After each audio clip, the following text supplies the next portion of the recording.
આ છે અમેરિકાનો સુપરસ્ટોર।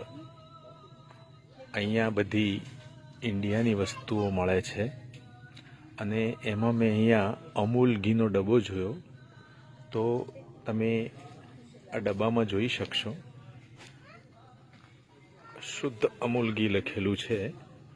પણ અહીંયા અમેરિકાના કાયદા પ્રમાણે આપણે જે ડબ્બો શુદ્ધ ઘીમાં વપરાય છે ત્યાં અહીંયા ખાસ એમણે લખવું પડ્યું છે, આ ડબ્બામાં જોઈ લો તમે, વેજીટેબલ કુકિંગ ઓઇલ।